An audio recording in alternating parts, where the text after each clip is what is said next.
দেখতে পাচ্ছেন এই যে পুরো रेडनेस হয়ে গেছে দেখুন जो स्कैल्प का हालत है देखिए पूरा सेंसिटिव हो गया रेड हो गया एकदम আপনার ভুলে কিন্তু এটা হতে পারে ये क्या है कि 1.5 महीना के ऊपर हो गया इन्होंने खोला नहीं है क्योंकि उनको लगा खुल तो नहीं रहा है ठीक ही है तो कुछ दिन बाद ही जाते हैं सर्विस में तो दिन পর এসছো সার্ভিস নিতে 1.5 মাসের উপরে হয়ে গেছে মানে 2 মাসের কাছাকাছি তাই তো তো এই যে 2 মাসের কাছাকাছি আপনাকে এটা মাথায় রাখতে হবে যে এতদিন আপনি কিন্তু এটা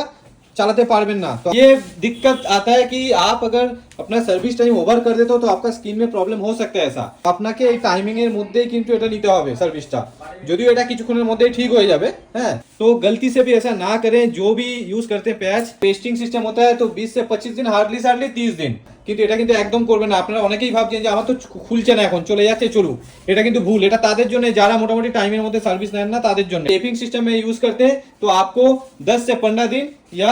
20 दिन ठंडा का मौसम में টেপিং সিস্টেম বা পেস্টিং সিস্টেমে আপনাকে যে ডিউরেশনটা আছে টাইমিংটা আছে সেটা কিন্তু একদম মাথায় রাখতে হবে खुद यूज करता हूँ हेयर पैच सालों से यूज कर रहा हूँ कोई प्रॉब्लम नहीं है ये पेस्टिंग सिस्टम होने पारे मैक्सिमम 30 दिन आपको गाइडलाइन जो है उसको मेंटेन करना है बस और कुछ नहीं টেপিং হলে পারে 10 থেকে 12 দিন কি 15 দিন শীতকাল হলে আপনি 20 দিনও টানতে পারেন কিন্তু অনেকে এটা খুলছে না আরো 2-4 দিন চালাবো আমরা তো এই করে করে কিন্তু অনেক দিন চালানোর চেষ্টা করছে সেক্ষেত্রে কিন্তু আপনার স্ক্যাল্পের প্রবলেম হতে পারে তো সেফটি आपके ऊपर है